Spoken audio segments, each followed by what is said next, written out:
Yo guys, selamat datang di channel Sopilar Anime, membahas anime dari awal sampai tamat. Di video kali ini, kita akan membaca seluruh alur cerita light novel sudah di jilid 18 part 5. Oke, let's begin. Melihat kejadian ganjil tersebut, Issei dan Irina langsung berlari ke tingkat 5 surga. Dan yang dilihat mereka adalah Yae yang sedang menjambak rambut ayah Irina sambil menyeretnya. Di sini Irina berteriak, tapi Yae mengabaikannya dan terus berjalan sambil menyeret ayah Irina. Ayah Irina nampak kesakitan dan lukanya belum sembuh total. Lalu Yae melanjutkan akan membalaskan dendam pada tempat yang disebut surga ini. Di sisi lain, ayah Irina menawarkan nyawanya untuk melepas rasa haus akan dendam Yae itu. Tapi Yae tidak peduli. Ya, nyawa satu orang untuk ditukar dengan balas dendam pada pihak surga dan Bael memang terlalu murah gitu kan. Wajar Yae menolak. Di sini Yae mengaum, entah karena apa gitu kan. Dan mengangkat pedangnya dengan sangat tinggi, membuat kepala naga keluar dengan aura kegelapan di sekelilingnya. Melihat hal itu, Issei langsung tahu kalau Yae berniat menebas ayah Irina. Jadi, dengan kecepatan yang luar biasa, dia melesat ke arah ayah Irina. Tentu, para kadal tidak membiarkan Issei begitu saja. Namun Irina dan Xenovia entah sejak kapan sudah berada di samping kiri dan kanan Issei, menebas ke 8 kepala naga sekaligus. Membuat Issei berhasil menyelamatkan ayah Irina. Dan dia terbang cukup jauh dari jangkauan kepala naga, kira-kira 40 meter dari tempat pertarungan, dan menyuruh ayah Irina untuk menunggu di sana. Lalu Issei kembali lagi ke arah Yae. Terlihat ke-8 kepala naga sudah beregenerasi. Kampret memang. Lalu kepala naga menggeliat dan melesat ke arah Issei sambil menyemburkan api. Tidak tinggal diam, Issei menembakkan Crimson Blaster membuat api terbelah menjadi 2 bagian. Di kiri Yae sudah ada Xenovia dengan kuda-kuda dan bersiap melesat. Di samping kanan sudah ada Irina dan sudah bersiap-siap. Lalu di depan, Issei dengan Askalon sudah melesat dari tadi. Dan dalam hitungan detik, mereka menghantamkan bersamaan ke arah Yaegaki.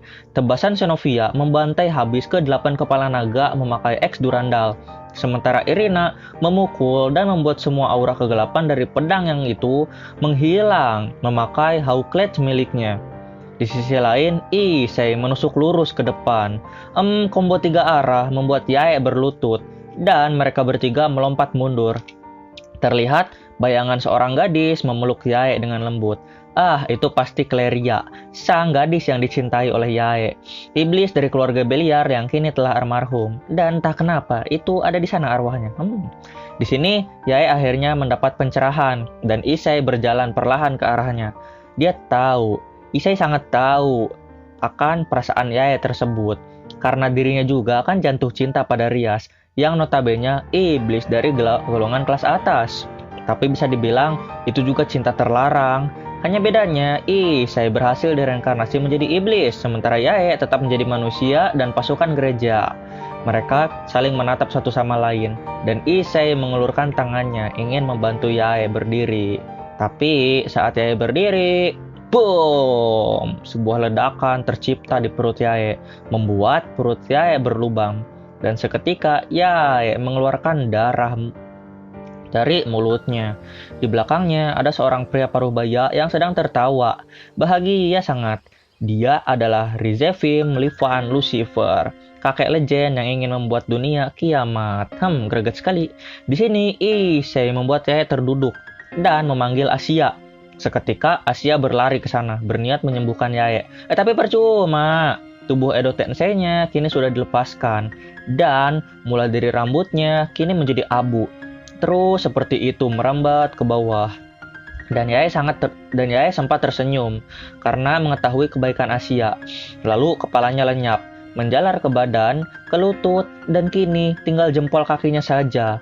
Dan sedetik kemudian, jempol kakinya pun ikut lenyap. Sungguh kejadian yang memilukan. Ya, setidaknya Yae tobat di saat terakhir. Di sisi lain, pedang Kusanagi sudah kehilangan kekuatannya karena pemiliknya sudah mati. Dan Rize tertawa. Tertawa mulu nih orang, anjir. Di sisi lain, Issei kesal. Apanya yang lucu, kata Issei. Kenapa kau membunuhnya? Menyerang dunia bawah, menyiksa Vali, dan lain-lain, teriak Issei. Dan Rize menjawab dengan sangat simpel. Karena itu menyenangkan. Anjir. Di sini Isai marah, sangat marah, membuat aura merahnya meluap-luap, dan dia berkata, "Kau harus mati, Rizevim." Di sisi lain, Rize tetap tertawa dan mengatakan, matanya sama seperti Vali. Mungkin mata penuh kebencian gitu. Wait deh, Isai kan pakai armor naga, kok matanya bisa kelihatan? Ah, sudahlah. Di sisi lain, Isai tidak kuat menahan rasa kesal dan sudah melesat dengan kecepatan cahaya. Tapi percuma, Rize dengan mudah menepisnya, membuat semua armor Isai musnah. Seketika, pukulan telak diarahkan pada dada Isai, membuat Isai memuntahkan darah segar, dan ditambah tendangan yang mengirim Isai ke langit, membuatnya terjatuh ke bawah. Entah disebut tanah atau apa surga ini. Di sisi lain, Isai berguling-guling dan langsung menggunakan armornya lagi. Lalu dia melepaskan Dragon Shoot. Tapi percuma. Ya kalau kalian ingat, jurus Rize ini kan dapat menghapus semua damage dari Secret Gear. Sehingga mau itu armor naga ataupun serangan dari Isai akan musnah seketika. Dan Rize melakukan teleportasi tepat ke arah Isai, menendang Isai di bagian punggung, membuat Isai tersungkur ke depan. Di sisi lain, Asia tidak tinggal diam dan menyembuhkan luka Isai. Tapi di kiri dan kanan Rize, Xenovia dan Irina sudah bersiap dengan tebasan. Namun percuma, dengan satu jari di setiap tangan, dia menahan serangan dua pedang itu. Dan dengan sedikit aura, Xenovia dan Irina terpental kira-kira 10 meter ke langit. Dan saat mendarat, mereka melesat lagi ke arah Rizevim. Tapi Rize dengan lihainya menghindari setiap tebasan dari Irina dan Xenovia. Lalu Rize mementalkan Irina. Dan Xenovia membuat Durandal menjadi sefleksibel cambuk. Tapi itu menjadi bumerang baginya, ya karena Rize menangkap cambuk X itu dan menariknya, lalu menendang perut Xenovia dan membuat Xenovia terpental sejauh 30 meter. Dan lalu Irina sudah bangkit dan melesat dengan aura luar biasa di Heklare miliknya. Tapi Rize dengan santai menahannya memakai telapak tangan miliknya, membuat semua aura itu menghilang. Lalu dia menendang Irina ke arah Xenovia, dan mereka pun bertumpuk lemas. Di sisi lain, Isai berusaha bangkit, meski darah dari tadi mengalir dari mulut dan hidungnya. Tapi di belakangnya sudah ada Rize, dan boom, ledakan terjadi, membuat Isai terpental dan berguling-guling puluhan kali hingga akhirnya dia berhenti. Kini kesadaran Isai memudar, dan yang dilihatnya adalah Rize yang perlahan berjalan menuju Asia. Di sini, Fafnir langsung memasang badan melindungi Asia, dan Rize tersenyum, lalu menembaki Fafnir dengan bola-bola putih, membuat tubuh Fafnir terbakar. Tubuh naga emas kini berubah menjadi naga panggang. Asia menyembuhkan Fafnir, tapi percuma. Saat disembuhkan, maka Rize akan menembak lagi. Ya, ini tuh kebalikan dari Yamato no Orochi gitu kan. Di sisi lain, Asia ingin berlari ke belakang Fafnir. Tapi Fafnir menghalanginya dan mengatakan, bukan gadis yang melindungi pria, tapi pria yang pantas mengorbankan nyawanya untuk Asia-tan. Anjir, keren meskipun saya lihat ini. Di sini Rize tertawa keras anjir karena drama naga tersebut. Lalu Asia terus memaksa Fafnir untuk berhenti sambil meneteskan air mata. Namun Fafnir mengatakan kalau dirinya perlu melakukan ini karena Asia-tan adalah gadis perempuan pertama yang tersenyum padanya. Ya, notabene naga itu kan ditakuti sih, tapi Asia malah tersenyum padanya. Jadi hal itu yang membuat Fafnir luluh. Di sisi lain, Rize mengumpulkan aura yang sangat besar di tangannya. Lalu Asia berkata, kenapa kau melakukan ini? Dan Rize menjawab, karena aku ini setan. Setan wajib melakukan kejahatan. Boom, ledakan besar terjadi, membuat naga emas kini menjadi naga merah karena sekujur tubuhnya mengeluarkan darah. Wait, darah naga warna merah? Dan seketika Fafnir tumbang. Di sisi lain, Rize melangkah ke arah Asia. Dan karena Asia terus ngoceh, dia menampar Asia, membuat Asia terpental. Jujur ya, ini pertama kalinya sejak season 2 sampai sekarang baru kali ini nih Asia terkena damage. Kalau kalian pernah lihat Asia kena terluka gitu, kasih tahu saya lah. Kalau menurut saya sih ini satu-satunya momen Asia terluka deh sejauh ini. Kalau kalian bilang kejadian di season 3 saat Asia dikirim ke celah dimensi itu bukan luka ya, itu teleportasi. Asia itu nggak terluka di situ. Oke, lanjutlah. Melihat Asia dilukai, Isai yang terkapar entah bagaimana bangkit. Tapi yang paling marah adalah Fafnir. Seketika dia melesat ke arah Rizevim, dan Rize mengambil step mundur. Lalu saat beberapa senti lagi rahangnya mengonyak Rize, Lilith muncul, membuat kepala Fafnir terbentul ke balier milik Lilith.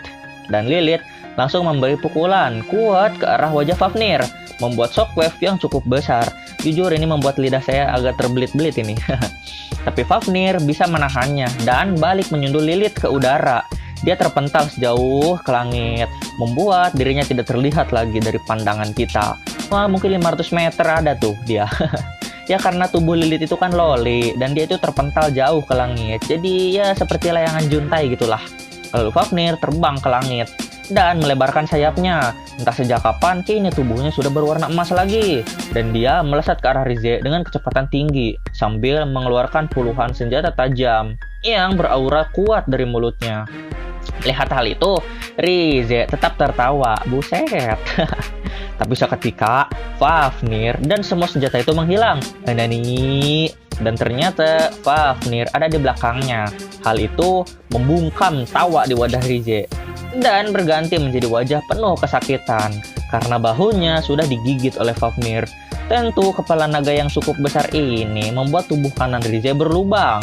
Tapi Rize bisa melepaskan diri dan melesat mundur dengan menendang udara.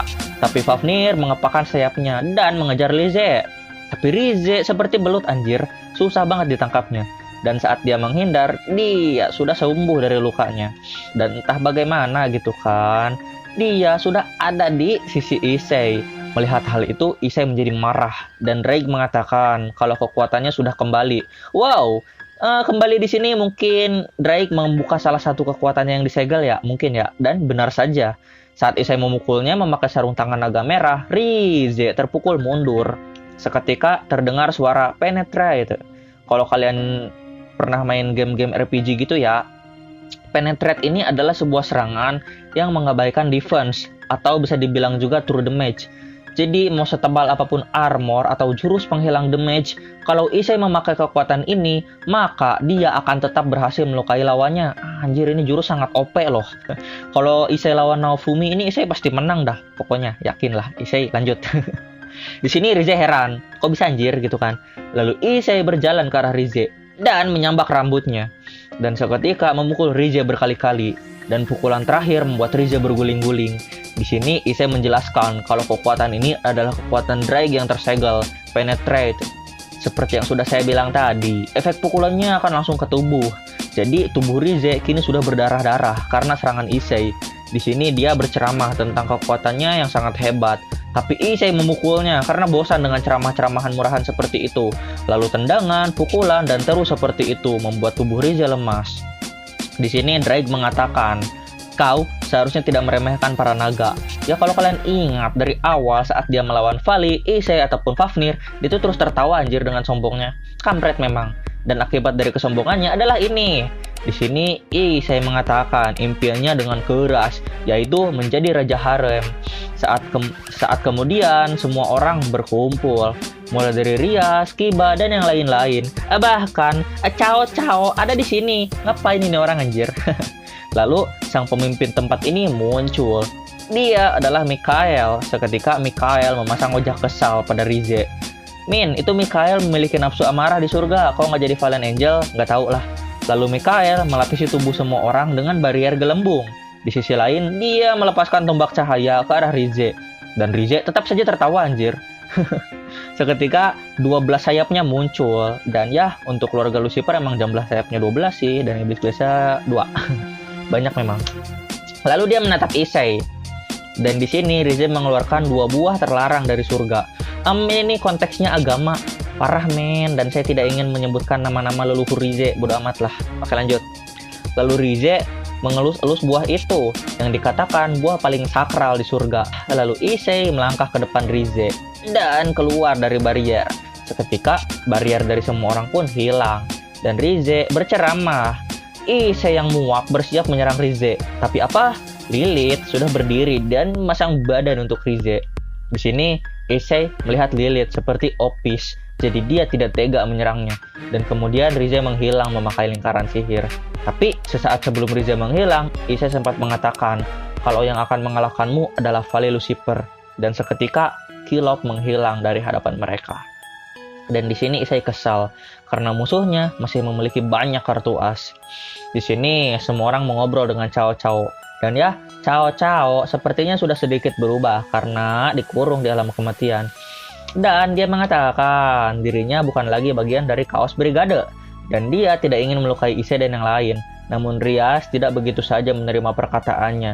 Ya karena pemilik Holy Spear ini sudah memberikan banyak masalah di masa lalu. Mana mungkin mereka percaya begitu saja dia tidak akan brutal lagi gitu kan. Di sisi lain, Cao Cao mengatakan kalau Leonardo dan Georg masih berlatih di alam kematian. Dan ya, mereka di alam kematian bukan disiksa anjir. Ternyata mereka itu latihan untuk menjadi lebih kuat lagi.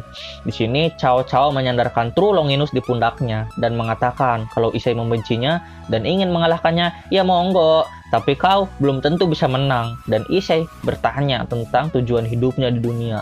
Dan Cao Cao mengatakan untuk mengalahkan Hyodo Issei yang sudah menghancurkan impiannya.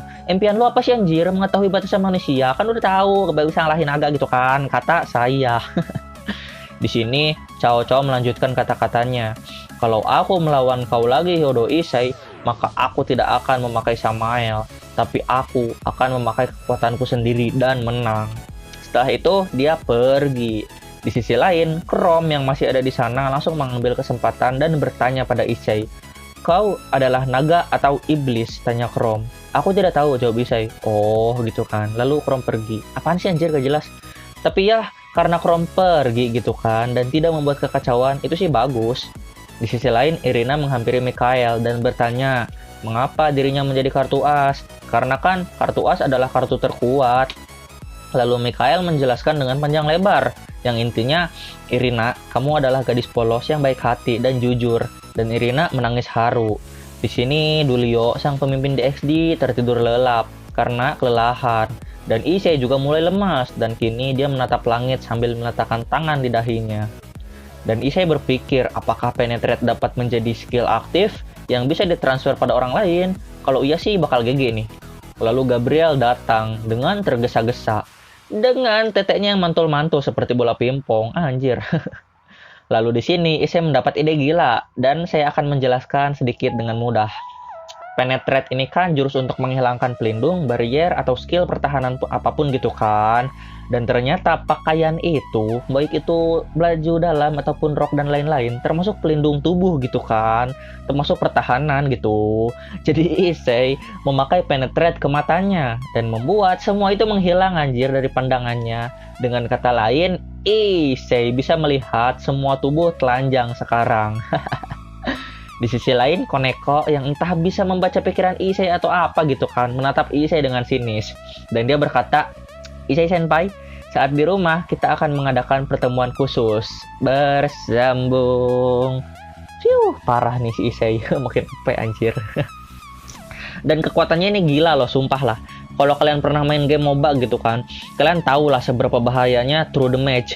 Apalagi setiap serangan menjadi true damage. Udahlah itu Issei auto win anjir. Oke lah, thanks for watching and titik. Bye bye.